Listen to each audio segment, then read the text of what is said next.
এটি একটি ওয়ালপুলের double door refrigerator. এর কন্ডেন্সার সাইড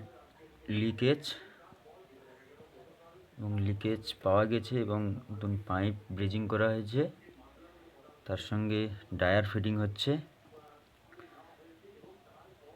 তারপরে ক্যাপুলারি জয়েন্ট করব। একবার প্রেসার দিয়ে দেখব লিকেজ আছে নাকি। তারপর ভ্যাকুম করব। ভ্যাকুম করার পরে গ্যাস চার্জ করব। লিকেজটা ছিল ডিসচার্জ